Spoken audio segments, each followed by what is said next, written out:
Welcome to That Escalated Quickly, a resilience podcast brought to you by Escalate Consulting, where we talk all things operational and organisational resilience, from emergency management through to business continuity.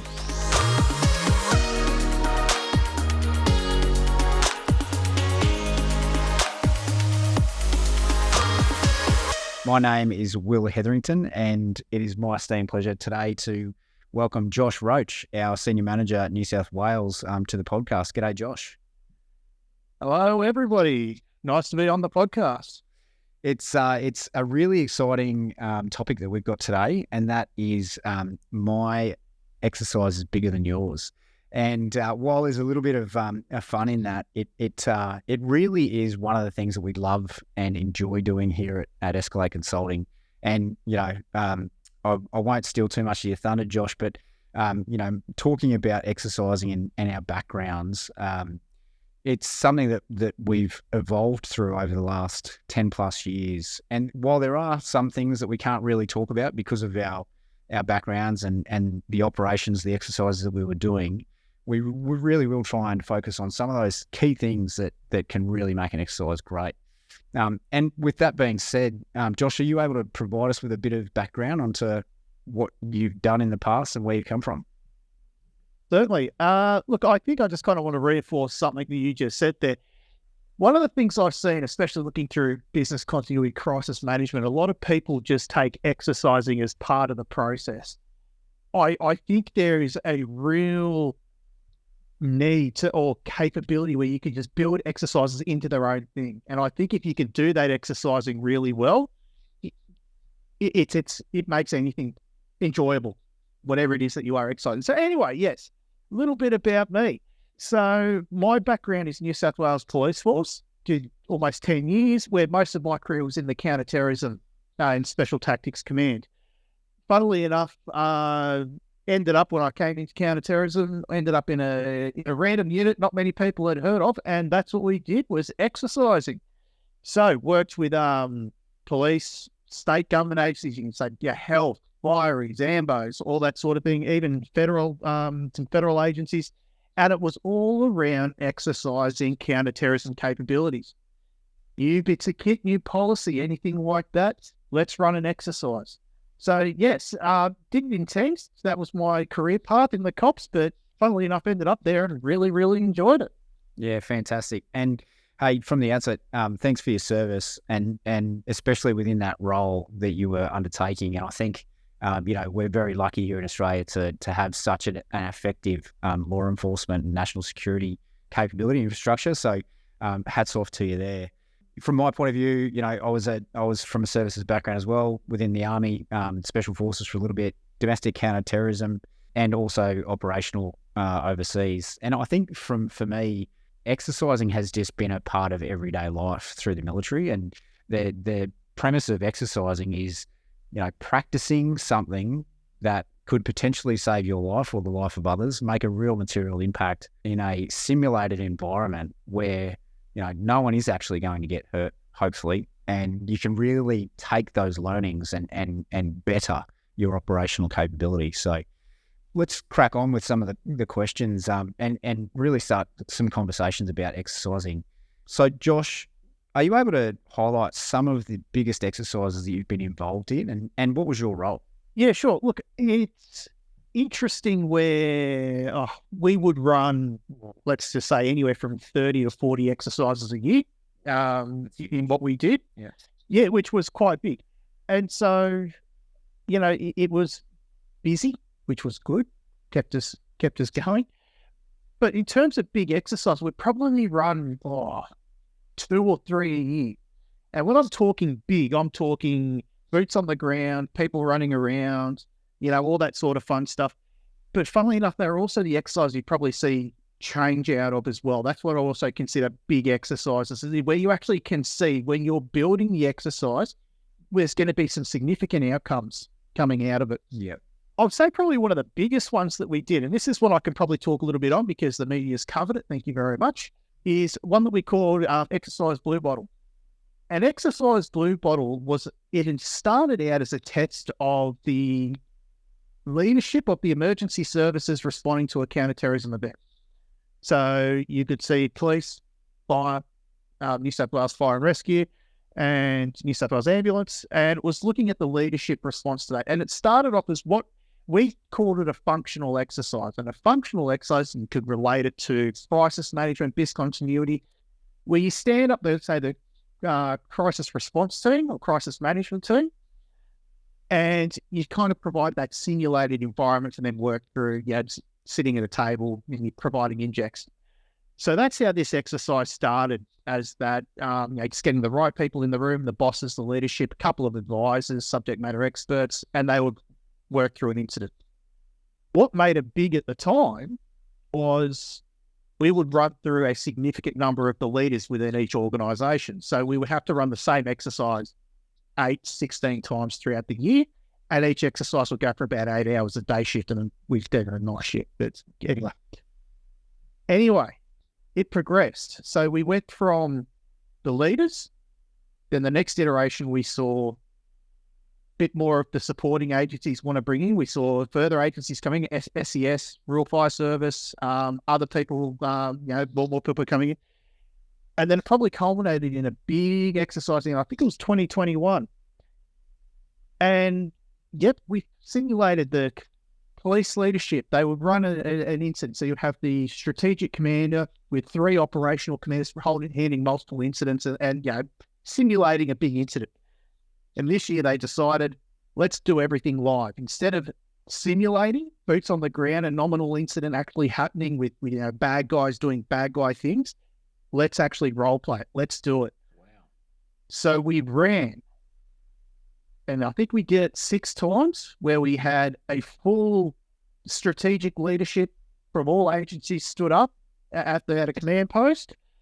Then we had, I think it was 5 sites running simultaneously, where every site had its own little capability, what we were testing, from specialist resources, ADF, that sort of thing. But that was when you would, each of those sites, you would have dozens, hundreds of people running around, role players, safety teams, exercise control. I think each time we ran that exercise, we're having upwards of, I think it was 400. I think the largest was 600 people operating simultaneously. Wow. The coordination on that would have been exceptional.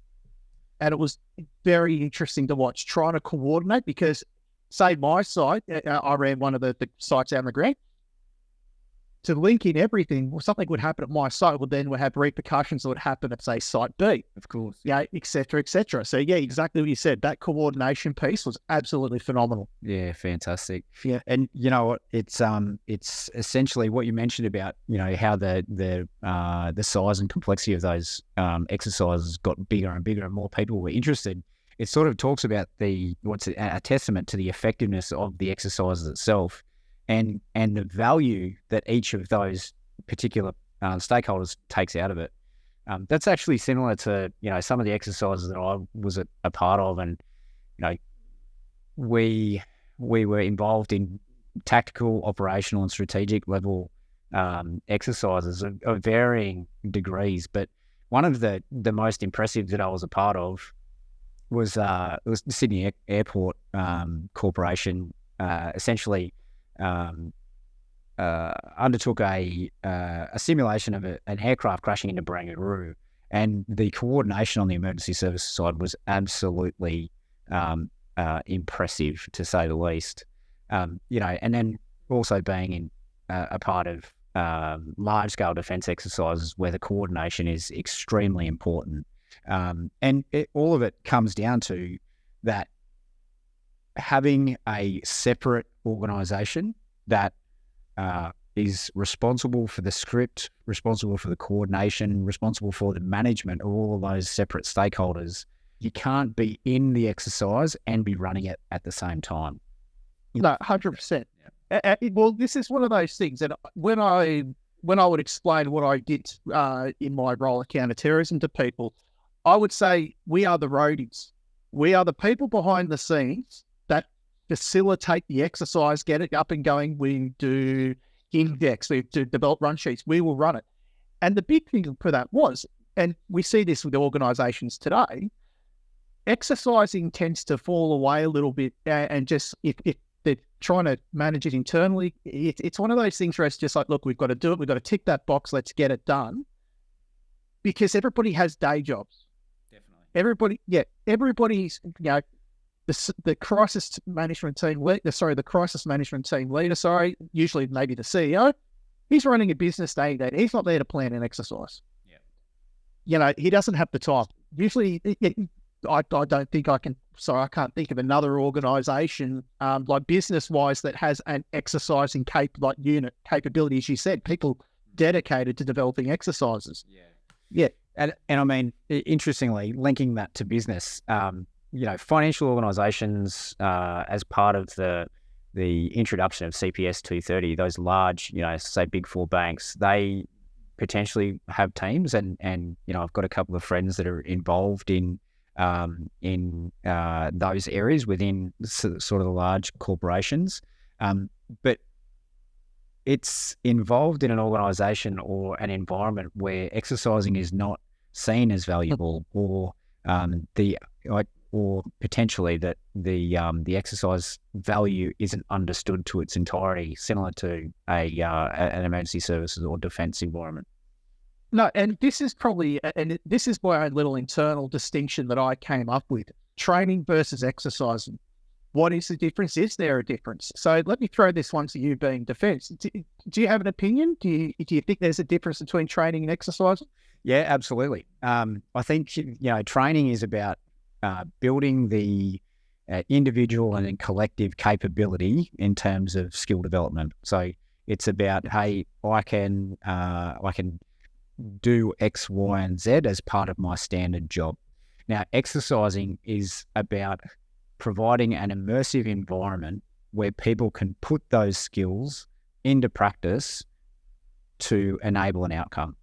Now, why is that important from my point of view? Well, everyone, as we've mentioned before on this podcast, everyone generally is hired in a job for things to go right. Rarely are we put into an environment, a simulated environment, where it's relatively safe in terms of adverse actions or real-time effects.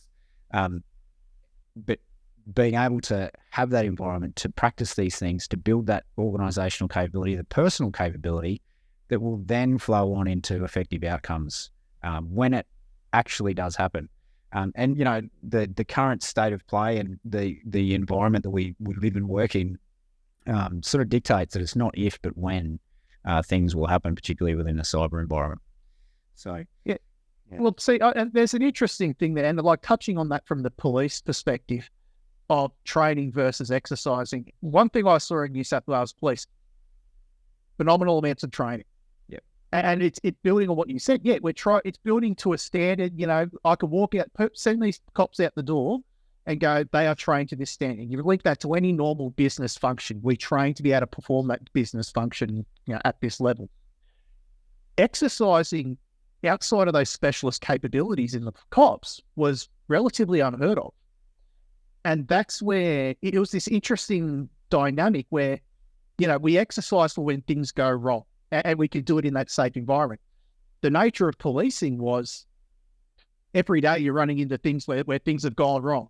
Absolutely. So there was that capability, I guess, of the frontline police and everybody else involved to be able to, I'm responding to a noise complaint. You rock up, and that's when it becomes not a noise complaint, something a lot worse.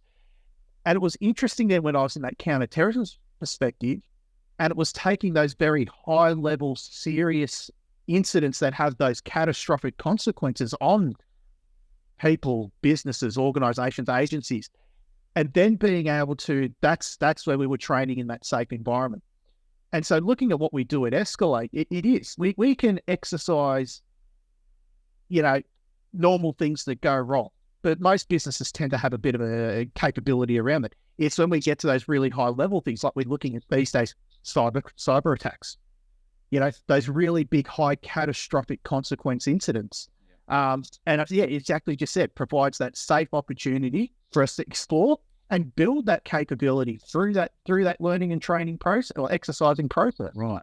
And it's one of those really interesting capabilities or functions that you want to work in, or you potentially want to train people in something that they will hopefully never use. And it's like, people in the military, they train for war, but hopefully they will never have to exercise those capabilities.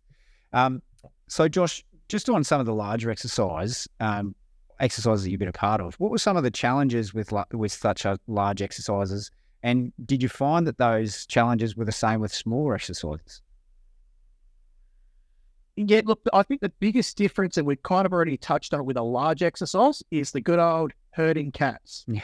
Yeah, it's a real thing. Yeah, it certainly is. Just that many people involved in an exercise, and not just the participants. I mean everything from exercise control, role players. I've seen role players do some weird and wonderful things in exercises. Really go off script. So that's probably, in the terms of big exercises, that's probably the big challenging thing. And so that's, to counter that, that's that ability to be adaptable from an exercise perspective, being able to adapt and go, okay, this role player's gone off script and they've said, I saw him go right when he should have said he's gone left. How do we now put something in play to bring it back on track? Right. So from a big exercise perspective, that's probably it. But I would say exercises in general, the two biggest things I would see are scope creep. And if anyone's not heard that terminology before, scope creep, you're developing the scope in the exercise. What are we looking at? What aren't we looking at? And I guess a good example of that is when we had the League Cafe siege that happened in New South Wales. For a long period of time afterwards, we were putting out of, and we had to specify this, out of scope in our exercises was the League Cafe siege, because that's all anybody wanted to talk about, compare their own agencies to, everything like that. So scope creep, and that's that, having the clearly defined what are your objectives and aim of the exercise, so that you are managing it, because it happens every time. You've developed a nice run sheet, everything's planned, it's nice and ready to go. Then 1 week out, someone walks in and goes, oh, hey, what about? Yeah. And we call that the good idea fairy. So the good idea fairy comes in, waves the magic wand and wants to change it. And this is one of those things where sometimes people don't understand, oh, look, we just want to include this new policy. Yeah. Well, that may have massive ramifications for the whole exercise. Developing the run sheet, you've now got to change it. You've got to change timings, and that has that massive flow-on effect. And when you see that in big exercises, like we said, when side A, something happens at side A, might affect side B, that can have major impacts on that. Right. Then my next big thing, which I'm going to touch on, is ego. Right. Yep. Yeah. It's a challenge. Well, egos in exercises tend to get found out pretty quickly. Yep. But it's definitely that. And so it's not so much, it is managing those egos in the room, but it's also managing the egos of the exercise development team. And that where it comes back, that clear objectives. What is the aim? Sometimes you sit there and go, oh, I can make this exercise really big with flashy pyrotechnics or whatever it is. Yeah. But is that going to take away from the exercise as well? Yeah. So yeah, it's not just the personalities in the room, but it's also managing the expectations on the exercise development team as well. Yeah. Okay. Well, it's interesting, right? Like you've sort of outlined, why exercises are conducted by organisations, and they're generally aligned to objectives. What do they try to achieve? Is it because it's a strategic priority? Is it a significant risk that we've highlighted on our register and our risk appetite statement? So noting that, mate, what would you say are some critical elements to a really good exercise? If you can summarise maybe 2 or 3. Yep. Number 1, don't try and do everything at once. Sometimes when people want to run exercises, they go, I want to exercise every bit of capability that we've got. And then what ends up happening is, let's say within a 3-hour exercise, you end up you don't get a valuable exercise for all the people in the room. Sometimes it's really worth breaking down exercises into key focuses. And this is where a lot of organisations who see exercising as that ticker box thing that we've got to do, they'll run one exercise annually because that's the minimum requirements. Right. Yes. This is where, yeah, exactly right. And this is where one of the things we encourage here at Escalate is, instead of running that one exercise, how about we run 3 over the year? Right. Maybe 4. And this is where we look at, we go, let's run an initial exercise and see, where's everybody at? Right. No dramas. Let's build upon that from that first exercise, second exercise. Great. Let's now test if we put in the new documents, new framework, new policy, that sort of thing. How is everybody's capable? Have you done any training meantime? Let's see where they're at now. And then when you've got that level, that's when you run maybe that last of the one where it's big. Now we're really going to test and push people's, limits and capabilities. That's right. Yeah. And they don't have to be long exercises. You can just do them short, sharp, once every quarter, something like that. And I think baselining is really key to making sure that you understand the level of organisational capability, and then also, baselining that against peers or other organisations in the same sorts of industry. Mate, really great conversation. Just probably my last question for today is, noting we've outlined, your key area for a successful exercise. What about an area that you've seen exercises falter in? What is it that if it's something that could go wrong, what would it be? Yeah, I think one of the things where exercises tend to go wrong, and this is probably more from the exercise development side, is not being flexible enough in terms of building your exercise. I've seen a lot of times where you have an exercise, it's very prescriptive. The run sheet says this is how it must go, because I'm expecting this person to make this decision, which will enact this, etc., etc. I'll tell you right now, I've never had an exercise stick to the run sheet. No. Never. Right. Yep. It has never gone the way we did. There's always been a curveball or something little twist that you've got, okay, it's occurred. Now how do we get it back on track? Right. And it's one of those things where you can't really stand in the middle of an exercise and stand up and go, well, you can if you want to, but this is what breaks that immersion is you go, all right, everybody stop. We're now going to realign. You know how you made that call? Let's say that didn't happen. So I think that's one of the big things that breaks exercise, because even if people go off onto different tangents, if you are able to keep that exercise flowing and still meet those objectives, which I think is the real key of a real skill of exercise control personnel, people will still walk out of the room going, hey, we learned something. Exactly right. Exactly right. And you know what? Everything you said today just rings absolutely true.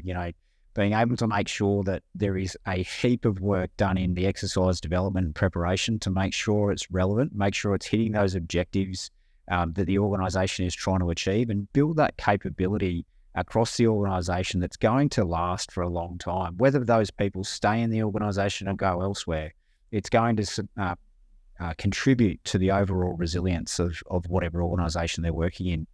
Mate, Josh, great conversation today. Really enjoyed it, mate. Thanks very much for your time, and look forward to the next one.